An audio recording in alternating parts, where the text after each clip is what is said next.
Good morning, I'm Gretchen Hall. We're coming to you live this Thursday on the 20th of November, bringing you Morning Matters because your mornings matter to get to the stories that matter today. Former Executive Secretary Lucas Bersamin clarifies he was replaced, not resigned, at a very short notice. And despite his sudden departure, Bersamin remains supportive of President Bongbong Marcos, whom he says must stay as president. Batangas Congressman Leandro Leviste has called on the Independent Commission for Infrastructure to investigate construction workers' Solidarity Party List Representative Edwin Guardiola. Leviste alleges Guardiola colluded with the DPWH to illegally rig project bids for the benefit of his companies. And some Solons believe that allegations made by Zaldi Co against President Bongbong Marcos lack legal weight, making impeachment proceedings out of the picture. However, they believe the president should not be exempt and must also be investigated. Welcome to our program, Morning Matters, where we talk about the issues you need to know for the rest of your day. Now, first in the agenda, new revelations deepen the shakeup at Malacanang. Former Executive Secretary Lucas Bersamin insists he did not resign, contradicting the palace's claim of delicadeza. Here's a report. Both officials respectfully offered and tendered their resignations out of delicadeza. Malacanang says delicadeza was the reason behind the supposed resignations of Executive Secretary Lucas Bersamin and Budget Secretary Amina Pangandaman. Both officials were previously linked to the alleged 100 billion peso budget insertions in 2025 national budget. But in an interview on One Balita Pilipinas, the former executive secretary insisted he did not resign. He was removed from his post. He says the message was relayed to him by someone close to him. He was trusted with that responsibility. Sabihin sa akin na I had to go. Magandang pakinggan yun pero hindi naman yan ang nangyari. Okay? Kung out of delicadeza na nag-resign ako, di mayroon sanang sulat sila na lalabas. But they accepted nothing. I do not hesitate dahil sa pleasure ni President ako. The message was very clear that I had to go. Hindi naman ako linta. According to Senate Blue Ribbon Committee Chairman Ping Lacson, the cabinet shakeup happened after former DPWH Undersecretary Roberto Bernardo sent a letter to President Marcos. Bernardo allegedly told Lacson that some people in Malacanang used the president's name. These include former Presidential Legislative Liaison Officer Head Adrian Bersamin and former Education Undersecretary Trigiv Olivar. Adrian is the grandnephew of the former executive secretary. In the widely circulated video of former Congressman Zaldi Co claimed that Undersecretary Bersamin confirmed that President Marcos supposedly approved the 100 billion peso insertion. Former ES Bersamin defended Adrian, saying he does not believe he was involved in any wrongdoing. Mahal na mahal ko si Adrian para kung sariling anak na. Hindi ko maintindihan kung bakit nadadamay ng ganyan yan. Napakabait na tao yan. Kaya yung pag-i-implicate sa kanya ng masama, hindi ko gusto yan. Hindi ko sinasang-ayunan yan. When asked whether this issue was connected to his removal as executive secretary, Hindi ko alam kung connected or not, but I presume na may kinalaman. Bernardo reportedly also told Lacson where the insertions went. Of the 100 billion pesos, 81 billion supposedly went to DPWH, while the rest went to other agencies. Bernardo himself allegedly handed 52 billion. He also claimed that Bersamin ensured the release of the inserted funds. But Bersamin strongly denied this. Sinabihan siya ni Yusek Trigiv Olivar na si Secretary Bonoan asked Executive Secretary Bersamin several times, sino ba magpapacilitate itong 52 billion? Of course, isasama sa BICAM, paano ito re-release? Ang sagot ni ES Bersamin sa kanya, we will take care of it. Sila na raw ang bahala kung paano ayusin yung 52 billion. Bakit pa sasabihin yan? Triple hearsay yan. Kahit na sino ang mag-connect sa akin dyan, hindi nyo dapat paniwalaan yan dahil wala akong kinalaman dyan. Saka hindi ko kausap yung mga yan na sinasabing kausap ko, like Mr. Bernardo. I will not allow myself to be dragged into anything na hindi ko naman ginawa or wala naman akong pakialam. Oo. So, I will be able to defend myself very easily. Tinaktan na nila ako pero hindi ako yung tao na palahiganti. Respetuhin ko sila. Despite the controversy and despite no longer being in the palace, Persamin says President Marcos should not be removed from the office. Alam mo, si Presidente, napaka-galing na tao yan. Ano? I'm not disparaging si Vice President, ang kakayahan niya, but I think it's safer for the Philippines to stay with President Marcos. Ombudsman Boying Remulla said that former Congressman Zaldi Co will be given protection if he returns to the Philippines to cooperate in the investigation into the flood control controversy. Remulla stressed the need for Co to submit a sworn statement detailing his knowledge of the case and any role he may have played.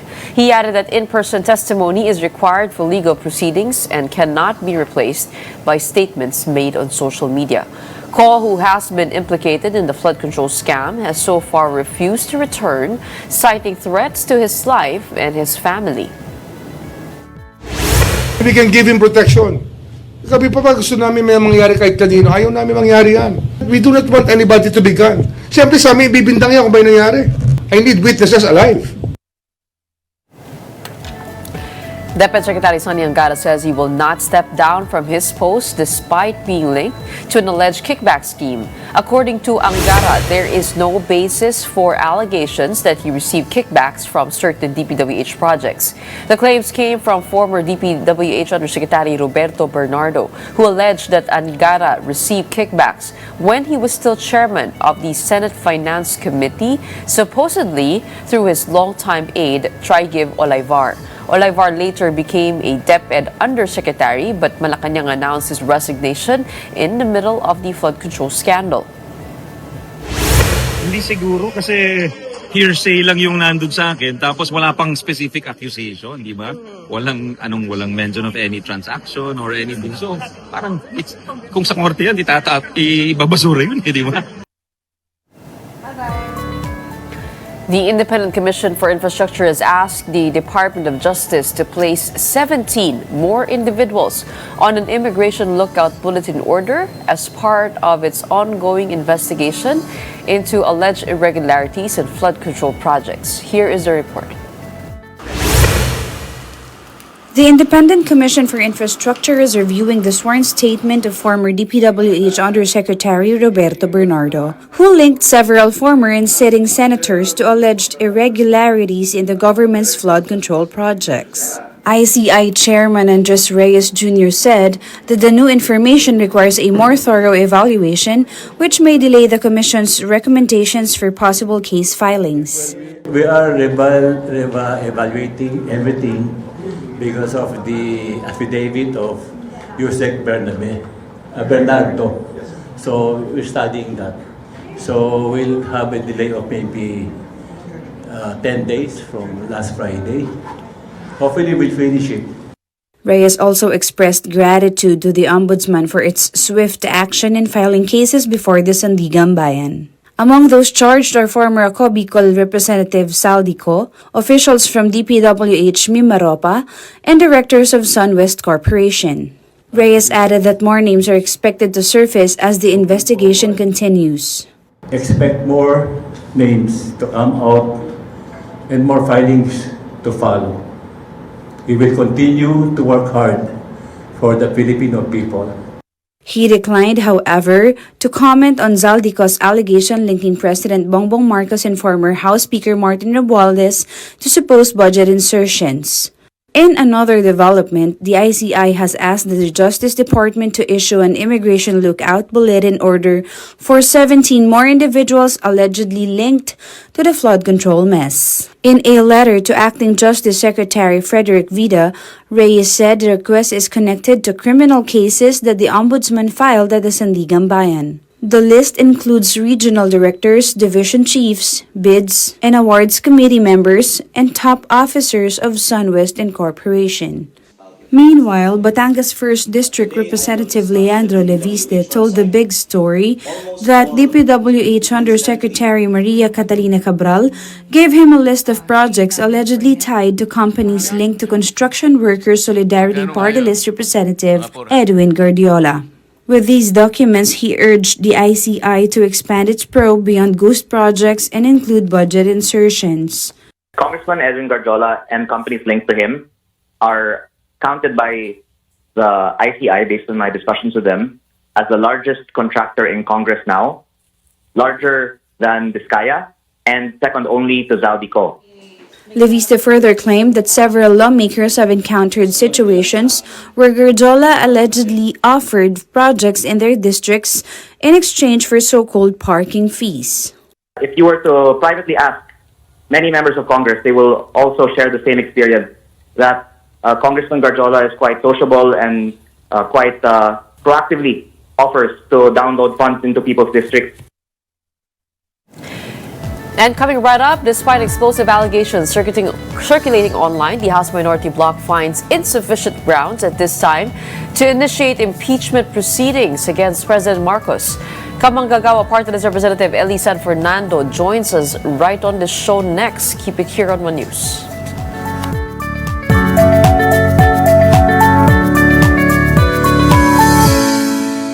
Welcome back. You're still watching Morning Matters here in One News. The House Minority Bloc says there is no compelling reason to impeach President Marcos at this time, despite explosive corruption allegations circulating online.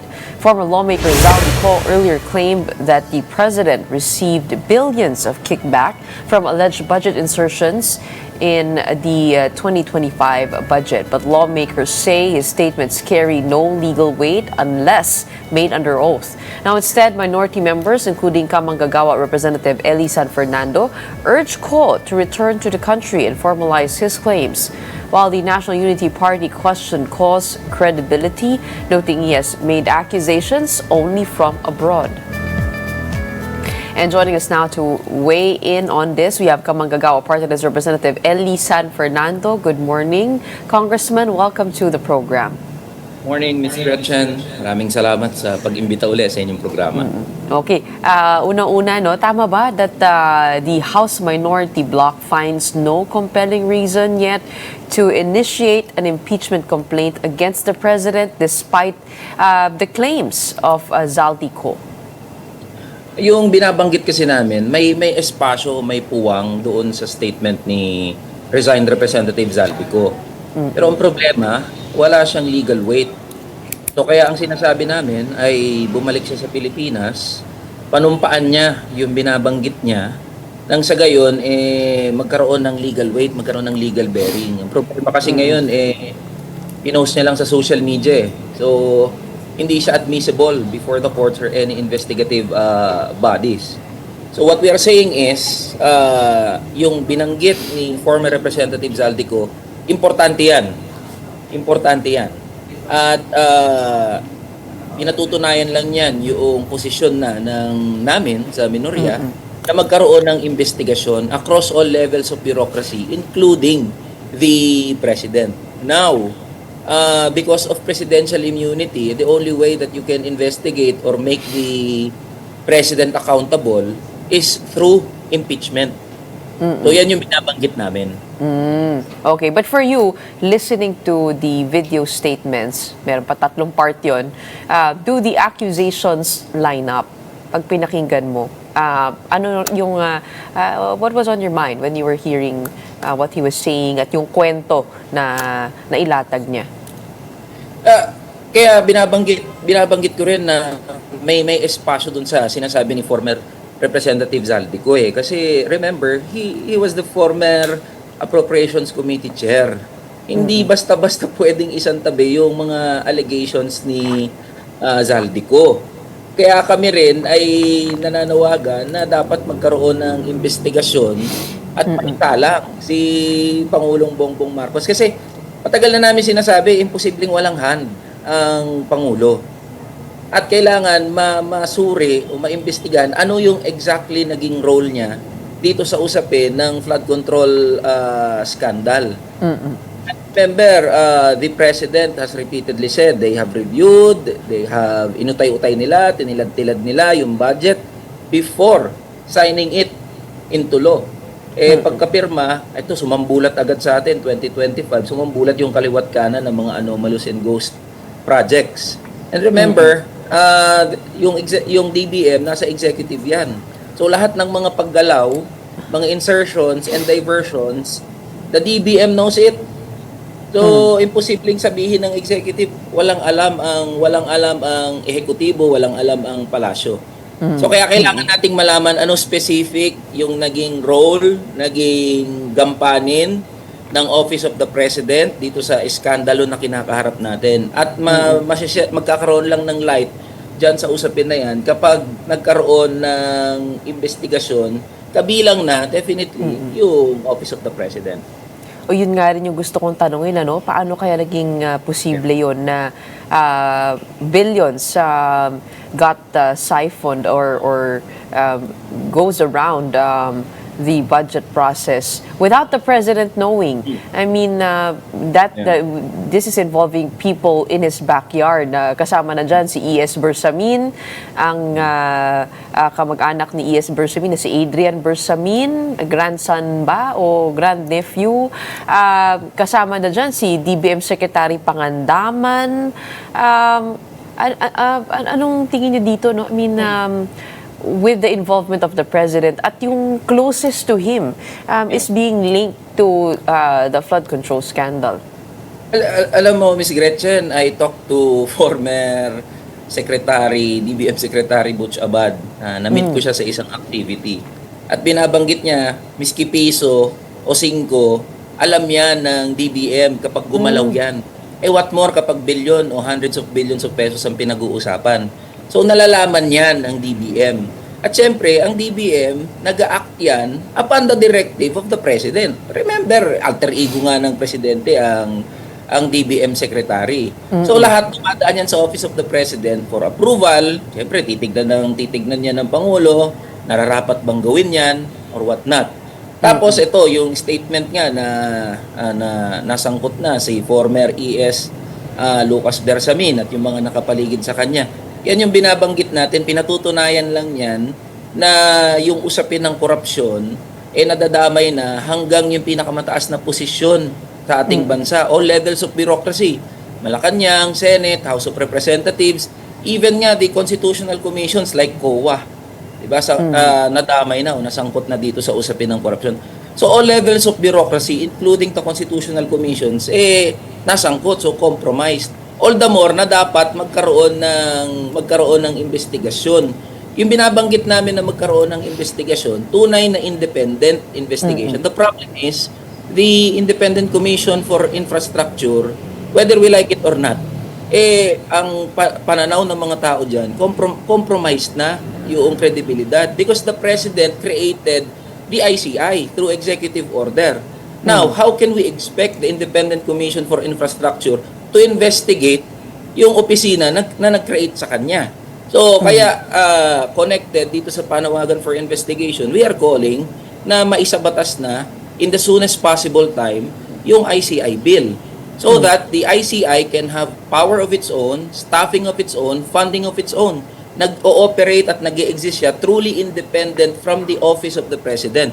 As long as it is attached or under the office of the President, even yung mga staffing, yung funding niya, compromise yan, we cannot expect that the ICI will subject the President to investigation. While we are saying the President is immune from suit, wala namang nagsasabi na immune siya from investigation. At kapag lumabas doon sa investigation, nakakakita ng compelling reason at ebidensya na talagang sangkot ang Office of the President dito sa usapin ng flood control scandal, maybe that's the time we can talk about impeachment. Again, impeachment is a very political process. And at this point in time, the environment in the House of Representatives, hindi ako sure at alam ko hindi uusad ang anumang pag-uusap ng impeachment against the President. So para po sa inyo, yung mga revelasyon ni Zaldico effectively renders the ICI compromised? Yes. Tulad ng binabanggit ko, may espasyo doon sa binabanggit. We cannot simply dismiss whatever former Representative Zaldico is saying.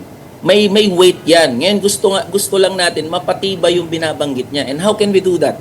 Balik siya sa Pilipinas, ilagay niya sa affidavit, panumpaan niya yung sinasabi niya at mag-provide siya ng pieces of evidence. Problema kasi ngayon, nasa social media lang yan, hindi pinanumpaan yan, hindi admissible before any courts yan. So kapag Edited bumalik pa. siya, yes. Tapos yung mga litrato, maaaring kahit gano'n ka viral or sensational yan sa social media, mata-technical lang si former Representative Zaldico. So what we are saying is, go back to the Philippines, go home, put under oath whatever you are saying, and then that's the time na po pwede nating ma-weigh. Kasi gusto ng minority members na magkaroon ng investigasyon at hayaan na ituro tayo ng ebidensya kung saan man. Huwag tayo matakot doon. Even if we are talking about the office of the President. Kapag napatunayan, batay sa mga pieces of evidence na meron, na talagang sangkot si Pangulong Bongbong Marcos, walang rason para hindi pag-usapan ng House of Representatives ang impeachment process against the President. But at this point in time, ang hirap kumilos. Pero mo, halimbawa, sabihin natin, anyone can file any impeachment complaint against the President. Pero napaka-unsubstantive. Hindi mabigat o walang weight yung any impeachment complaint against the President. So mababasura. Diba? So hayaan na naman na magkakaroon uli ng isang taon. Diba? Batay na dun sa rules of impeachment. Pipili na po yata kayo kung presidente o vice-presidente ang papailan ng impeachment. Pwede mo magsabay yun? Yun yung sinasabi natin eh. Pag sinabi natin lahat ng sangkot dapat managot, lahat yan, damay.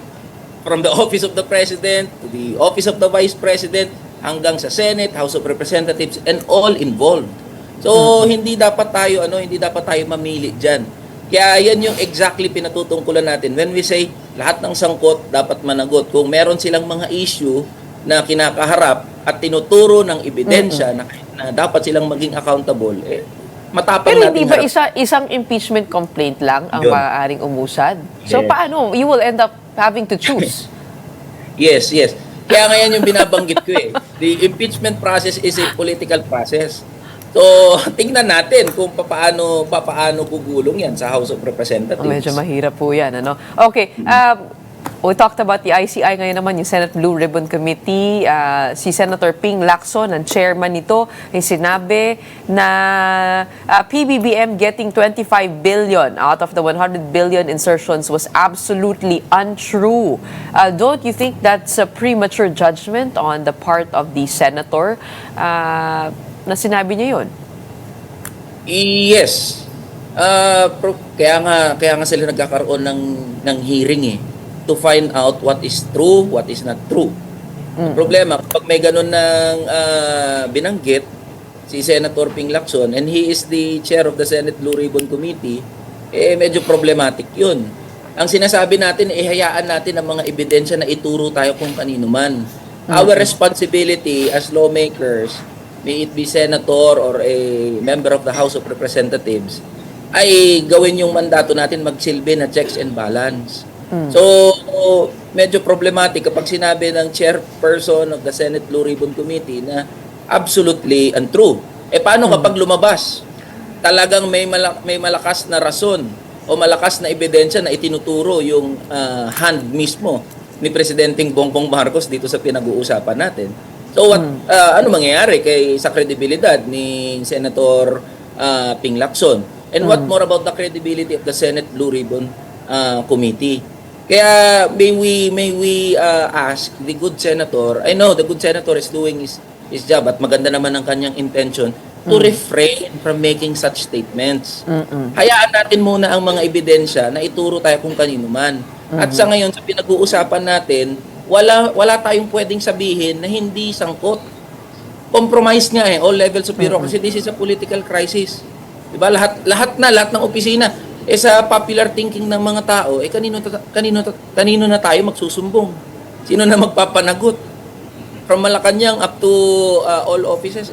Sino nga ho ba doon sa ICI bill, ang tingin mo, dapat mag-imbestiga nito? I mean, if corruption is so deeply entrenched, paano yun? Sino bubuo nung commission na yun?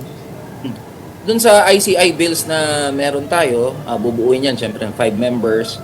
So, pero in as much as kamanggagawa party list is concerned, kasi pag nakasulat doon, the president will choose or will be nominating yung members of the ICI. Medyo problematic na yan. So this is one of the questions that I will be raising pag umabot na sa plenaryo yung ICI bill. Kasi kailangan malinaw yan eh.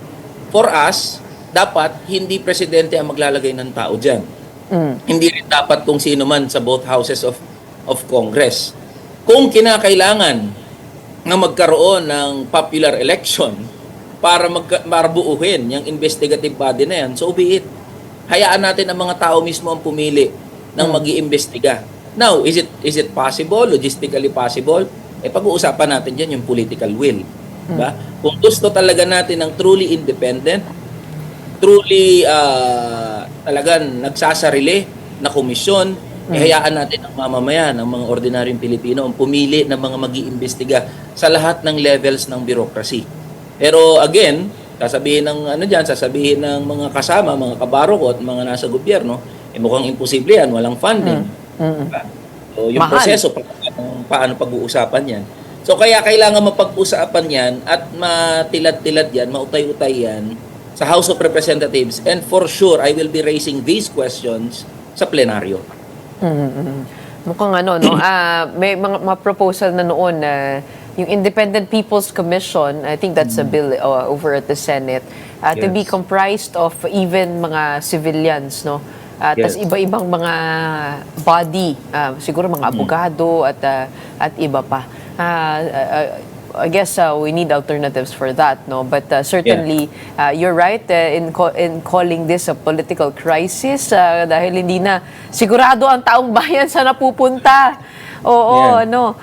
Pero if we are seeing that Zaldico's statements have no legal weight, paano naman itong mga statements ni Yusek Bernardo? Siya ay nagbigay ng kanyang salaysay sa Office of the Ombudsman. It's a sworn statement identifying very, very senior palace officials using armored cars even to ferry the loot. I'm referring to Traigib Olayvar, Adrian Bersamin. Paano naman yun? Yan. Pwede nating magamit yan. Yung mga ganyang pronouncement, Yusek Bernardo statements under oath, pwede nating magamit yan. At kung umaabot sa palasyo, ang mga accusations or allegations about the flood control scandal, edi all the more nga na kailangan i-subject ang presidente sa investigasyon. Yun ang binabanggit natin eh. Kasi ang hirap ngayon na okay, anong gagawin natin sa statement ng mga witnesses under oath? Si Presidente tinuturo na. And the only way to do that is for us either we will have an impeachment proceedings against the President or we subject the President to any investigation. Kasi nga wala namang nagpipigil eh. Walang nagbabawal na i-subject ang Presidente sa any investigation. Immune lang siya from any suit. Immune lang siya from any criminal case. So, paano siya iimbestigahan? Kailangan within the context of impeachment proceedings? It can be done through the context, within the context of impeachment proceedings, or yun nga yung binabanggit ko. Meron bang komisyon na kaya siyang ipatawag? Na kaya i-subject sa investigation ng Pangulo? So, will we expect the ICI to do that? I don't think so.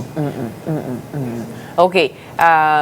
And yun nga, no, paano kung nag-name drop lamang itong dalawang nabanggit ko, si Traigib at si Adrian Bersamin. Ni-name drop yung pangalan ng presidente. And doesn't it also make, on the other hand, doesn't it make no sense na sinimulan ito ng presidente? Siya ang nag-udyok na tingnan itong flood control corruption. At sinasabi ng ilan, kung siya talaga ay kumuha doon sa 100 billion insertions, bakit siya nag-veto sa dulo ng 100 billion worth? It does not follow naman eh. Kahit siya naman yung nag-umpisa ng investigation dito sa flood control anomaly, hindi naman nangangahulugan na hindi dapat siya tanungin. Take note, talagang napakalakas na ng galit ng mamamayan. Balikan lang natin yung context, no? Kasi laging pinagmamalaki ng administrasyon yung mga flood control programs. biglang dumaan yung sunod-sunod na mga bagyo at napasinungalingan itong mga flood control program, mga projects na ito. So galit na yung taong bayan. So maybe to appease the anger of the Filipino people, eto na, binuksan na yung investigasyon na to at gumawa ng isang komisyon to investigate the flood control anomaly. So it's one way of appeasing the anger of the Filipino people. Now, with regard to the veto, okay, pwedeng gamitin yan. Sasabihin, vinito nga eh. Pero pag tinignan natin yung unprogrammed appropriations, kung saan, no other than the Department of Budget and Management and during the budget deliberations in the House of Representatives, sinabi nga yung mga allocations dito sa mga flood control project through the unprogrammed appropriations. So hindi pa rin lusot si Pangulong Bongbong Marcos kahit nasabi may mga venito siya dito sa 2025 GAA. Okay, what is the temperature now over in Congress when it comes to this coming February na maaari nang mag-initiate nga ng panibagong impeachment complaint against the Vice President? Meron pa ring fire ba yun? Is that gaining steam? And ang House Minority, nasaan kayo ngayon? Kasi kung ang Vice Presidente ay nadadawit sa corruption issue, pati na rin ang Presidente, meron bang, who should lead the nation?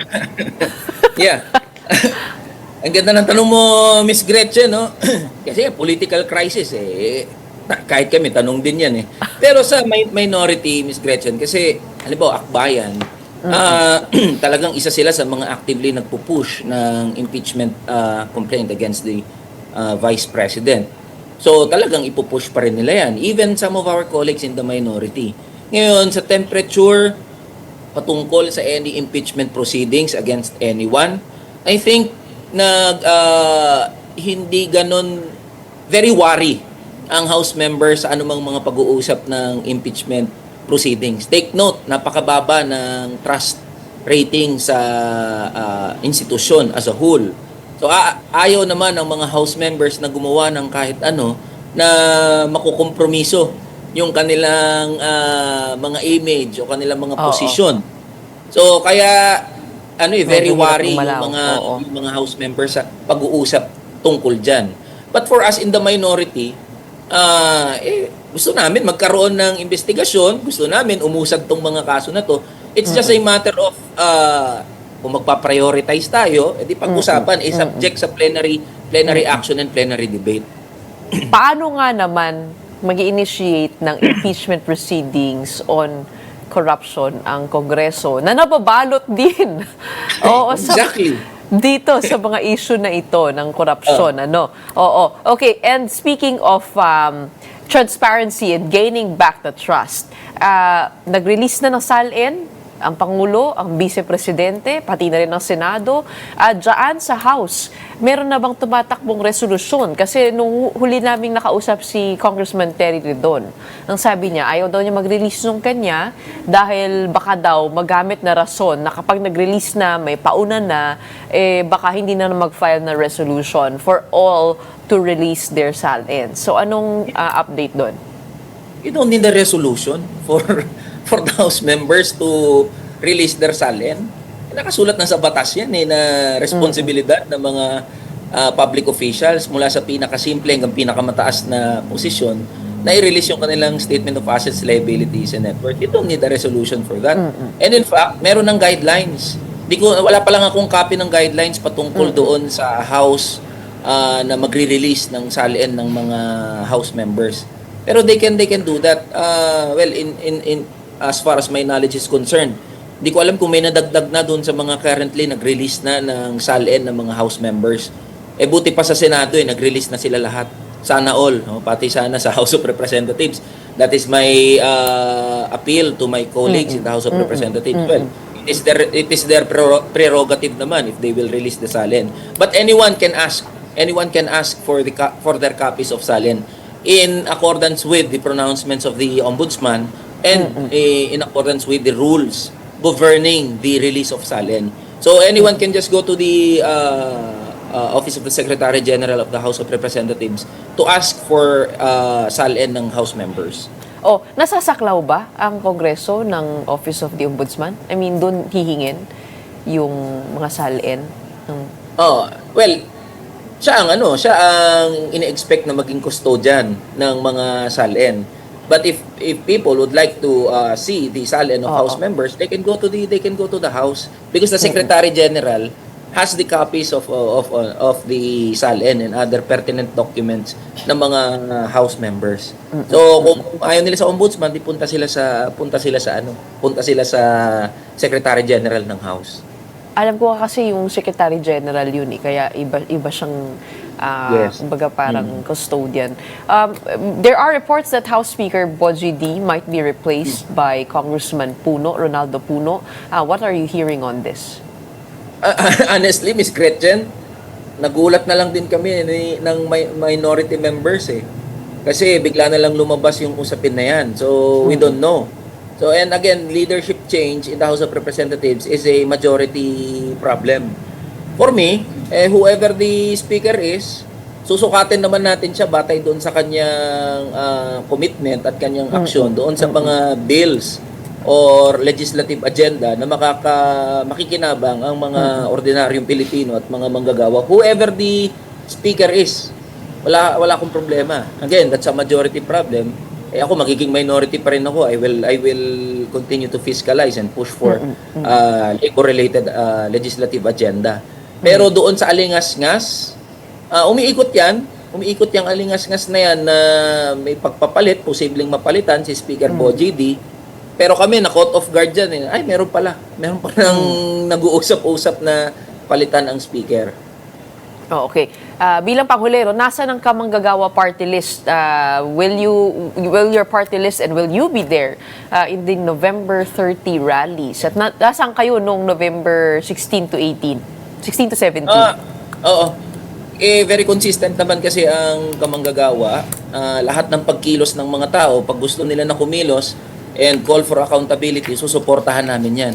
Noong nakaraang big rallies, 16, 17, wala ako doon. Hindi ako nakapunta doon. But this November 30, pupunta uli ako. Luneta, People Power Monument, at lahat ng mga pagkilos, pwedeng puntahan. Ang message kasi natin ay yung kapangyarihan para maningil ay nasa kamay ng mga Pilipino. So regardless of your political color, your group, or ano man yung political conviction mo, pag ikaw ay nagpasya na kumilos at manawagan ng accountability, kasama nyo ang Kamanggagawa. But on November 30, kita-kits po tayo sa People Power Monument, kita-kits po tayo sa EDSA. Okay, that's 10 days from now, November 30. Yes. Maniningil ang taong bayan. Okay, maraming salamat Thank for you, Ms. weighing in Gretchen. on with us here at Morning Matters. You have Kamanggagawa Party Representative from the House Minority Bloc, Ellie San Fernando. Up next, Senator Bato de la Rosa's legal counsel, Attorney Israelito Torion, joins us to shed light on the reported ICC warrant against his client. Morning Matters will be back after a quick break.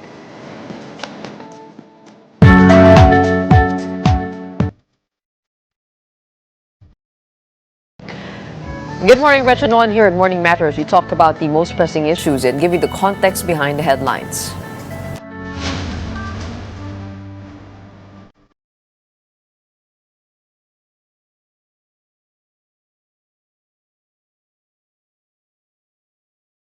Senator Bato de la Rosa has yet to make a public appearance amid reports that the International Criminal Court has issued an arrest warrant against him. The senator's camp insists he is not in hiding, but is instead gathering information on the alleged warrant.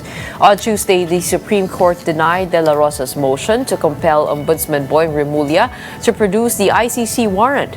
Meanwhile, in an interview with Storycon, Remulla said the warrant will be released very soon.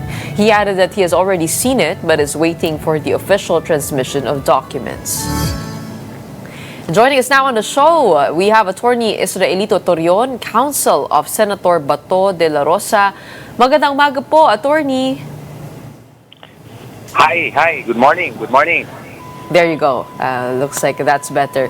Una-una ho, kayo po ay nagpetisyon sa Supreme Court ng TRO to issue a TRO Yes, against yes. the enforcement of Yeah, any yeah, arrest I think- warrant I think- against your client. Yes, What's yes. the update on that? No, it's not against the warrant. The TRO is not against the warrant. The TRO is against the implementation of whatever processes that are issued by the ICC or against any further cooperation with the ICC. Well, including the enforcement of any warrant, because we are no longer a state party to the Rome Statute. If we are no longer a state party to the Rome Statute, then there is no reason for us to cooperate anymore with the ICC. That's the reason. And on the side, since Ombudsman Rimulya likewise declared that he has a copy of the warrant not only once but thrice, we filed a motion for him to be compelled to present to the Supreme Court a copy of the warrant so that we can prove its existence and thereby prove that there is clear and urgent necessity on the part of the Supreme Court to act on the matter. However, the motion, the side motion, which is only an incidental motion, was denied, and we are now in the process of filing a motion for reconsideration. But the main motion of requesting for temporary restraining order against the further cooperation with ICC is somehow acted upon, and the respondents are being required to comment within 10 days from yesterday. So meron Hello? na ho, may Yes. response na, dun sa una. Opo. Okay. Meron na What po, was meron na po. the reason given by the court for the rejection of the second appeal, your very urgent motion to compel the ombudsman to produce the ICC warrant? Ano po yung naging dahilan for the rejection? Based on the press release, nothing. No reason was provided. That is why, as a lawyer, nagpadala po ako ng sulat requesting for an official copy of the resolution so that I can be properly guided as to the reason provided by the Supreme Court, because it is a constitutional requirement that any decision should provide the reasons based on the law and the facts on which it is based. Nasa Constitution po natin yan. So, bago ako mag-comment kailangan meron akong kopya muna ng resolution kasi sa press release wala pong rasong binigay. So nalaman nyo lang ho ito sa media? Nalaman ko lang sa media, pati sa email, wala pa akong na-receive. Nagpadala na akong sulat po kaagad nung paglabas ng presser ng Supreme Court, walang rason na binigay, at saka pag-check namin sa email namin, wala pang email namin, so wala pang kopya sa email namin, nagpadala ako ng sulat sa Supreme Court para ma-verify talaga natin, hindi speculative. Okay, we had the Ombudsman, Boying Rimulya, on one of our shows here, yung Storycon po, at sabi po niya, he insists that he has the ICC warrant but says it came from unofficial sources at hindi pa raw po ito actionable, pero paparating na. How does that change your position on this?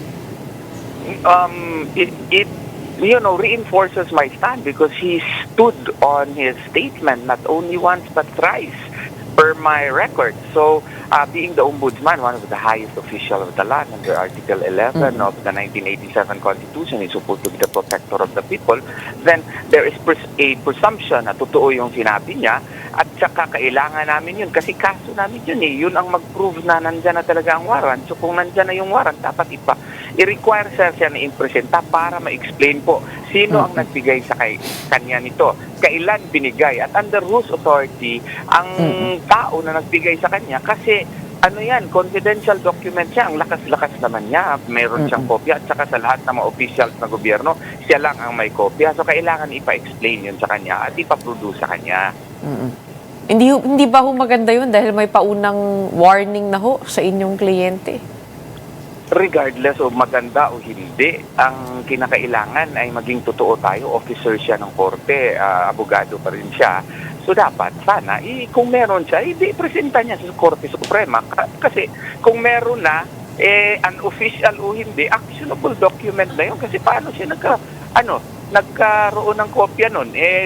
Tatanungin ng korte dapat kung sino ang source niya. Saan galing yun? Kasi yung mga bagay na yun, sikreto yun, confidential yun. Kung totoo, di aarestuhin ka agad nila. Iba-iba pa naman yung pronouncement nila, extradition ba o surrender. Tapos yung konsepto nila ng surrender, dadakpin nila kaagad, parang wala tayong konstitusyon, para tayong walang Bill of Rights dito sa Pilipinas. Kinakailangan yan maklaro lahat. Para hindi naman tayo mga slave ng ibang bansa, ng korte ng ibang bansa, na pag maglabas lang sila ng arrest warrant, wala ng karapatan ng Korte Suprema, ang ating mga korte, na alamin kung bakit nagkaroon ng warrant at siya ba talaga na in accordance ba yun sa proseso ng ating bansa. Pilipinas pa rin tayo. Maski naman po marami tayong problema, we are a sovereign nation. Our laws should be followed if any processes from other institutions are sought to be implemented here. Has your client been in distress ever since the announcement of the ombudsman? No, kalmang-kalma siya. Nagkaroon kami ng isang beses na nagkausap kami kalmang-kalma siya. Chief PNP naman yan. Ang gusto lang niya mangyari, alamin talaga kung ano bang totoo nito so that he can be properly guided as to what he will do under the present dispensation. Kasi naman, iba-iba nga, sabog nga ang mensahe ng gobyerno. Yung isa, tinanggal na nga, sabi, i-follow daw yung extradition rules. Okay yun, kasi extradition rules. Yung iba naman, surrender. Iba pang konsepto ng surrender. Dadakpin lang kaagad si Senator De La Rosa, katulad ni Tatay Digong, at ipadala doon sa Hague. Kasi yun daw ang konsepto ng surrender. Hindi na dadaan sa proseso ng ating korte. At kung saan mang korte, hindi pa nga nakadefine. Wala pa tayong rules, implementing rules and regulations as to what are the processes behind surrender. Wala pa yan sa ating batas. Kaya kailangan muna klaruhin yan sa ating mga batas to our rules para mag-guide naman yung akusado kung anong gagawin niya, saan siya dudulog. Kailangan ma-clarify yan. Kasi kung hindi ma-clarify yan sa ating bansa, na lang tayong tuta ng ibang ng institusyon like ICC. Well, but what is the current status of Senator Bato de la Rosa? How long will he make himself scarce? I do not know. I'm not Senator Bato, but I could not fully speak for him kasi lawyer niya ako. Pero sa tingin ko, sinisigurado muna niya kung ano ba talaga, meron ba o wala. Meron, wala. Parang ngayon parang hayang kulog karon ba? Kung sa Binisaya pa sa mua. Hindi klaro. Sabog po ang mensahe ng gobyerno. Is it the same as hiding? Kasi No, hindi po no. niya nagagampanan ng kanyang tungkulin dito sa Senado, hindi po siya nakakapag-attend. Hindi naman yun hiding sa tingin ko kasi he is just making himself unavailable as of the moment, especially in the light of the fact that the government's message is not clear. Kasi kung klaro yung mensahe ng gobyerno, alam namin kung anong gagawin namin. Paano kung bigla na lang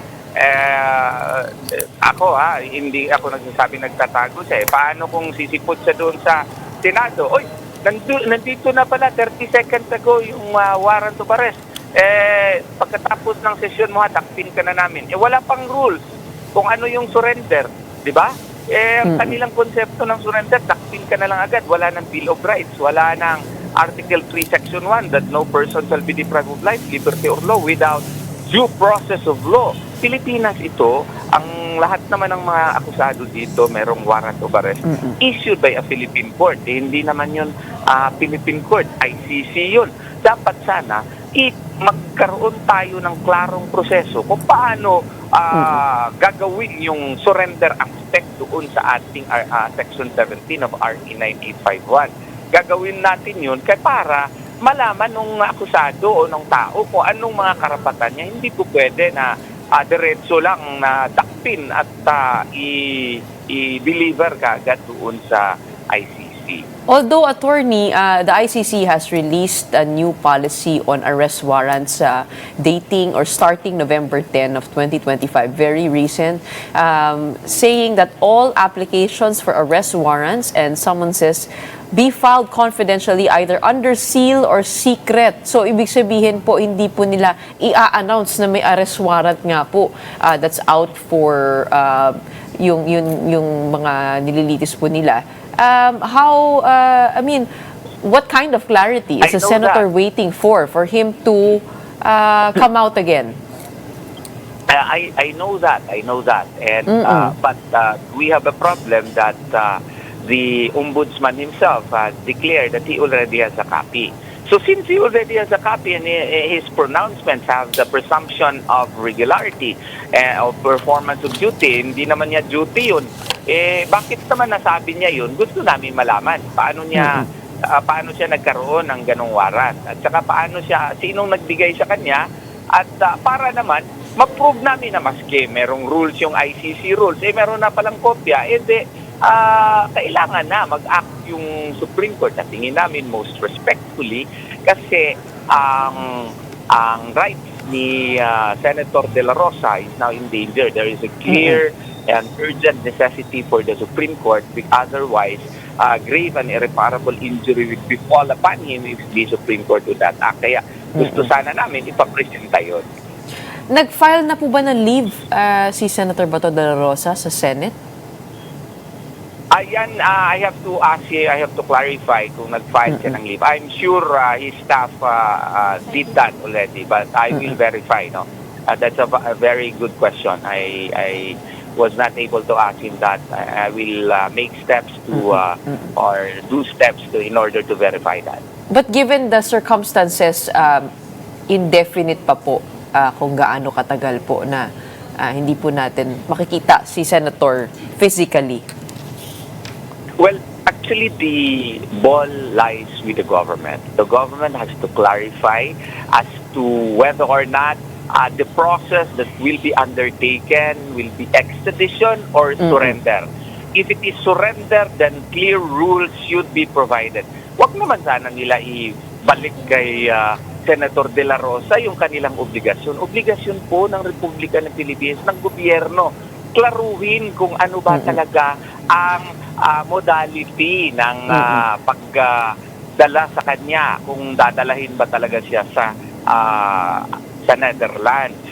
Obligasyon yun ng ating gobyerno kung i-define yung mga proseso sa surrender, kung surrender talaga yung gusto nila kasi sa tingin nila mas madali, hindi naman po pwede dadakpin nila kaagad. Iklaro nila yan, and then kung klaro na yan kung anong mga rules and regulations nila doon sa surrender aspect, then probably, of course, he is already properly guided, alam na niya kung ano yung mga karapatan niya, di baka magpakita na si Senator De La Rosa. Hindi natin sisihin si Senator De La Rosa if he is making himself unavailable simply because of the fact na walang klaro yung gobyerno. Dadakpin ba siya kaagad? I-kidnapin ba siya katulad ni Tatay Digong? Hindi naman po pwede yun kasi may karapatan siya. Klaruhin ng gobyerno yung mga rules natin kaya para alam niya yung karapatan niya. Kaya huwag natin siya sisihin kung he is making himself unavailable kasi ang kasalanan niya, yung gobyerno natin, walang klaro. Sabi, hindi na tayo state party. Tapos, nag-entertain pala tayo ng mga state witnesses. Before the cooperation yan, sabog yung ating mensahe kasi. Klaruhin natin. Okay, aantayin po natin ang sagot mula sa Korte Suprema, hopefully not too long, para makita na rin ho natin muli si Senator Bato. Maraming salamat sa inyo for your time today. We have the legal counsel of Senator Bato de la Rosa, among other cases he's handling. We have Attorney Israelito Torion. The statements of assets, liabilities, and net worth, or SALNs, of some of the country's top officials have been released, at least by the Akbayan party list, which obtained the digital copies. President Bongbong Marcos declared a net worth of over 389 million pesos in his 2024 SALN, based on the Civil Service Commission's rules for filing. However, he also attached an appraisal by Cuervo Appraisers Incorporated, which valued his net worth at 1.37 billion pesos. The discrepancy is largely due to differences in the value assessment of his 21 real estate properties, including agricultural and residential land. Now, for her part, Vice President Sara Duterte declared a net worth of 88.5 million pesos in her 2024 SALN. That's an increase of over 17 million pesos from her 2023 net worth of 71 million. Her assets include properties held jointly with her husband, Mans Carpio, and their children. Former President Rodrigo Duterte declared a net worth of 37.3 million pesos in his 2022 SALN, an increase of 8 million since he assumed the presidency in 2016. Meanwhile, Duterte appointee and former Ombudsman Samuel Martires reported a net worth of 78.1 million pesos in his 2024 SALN.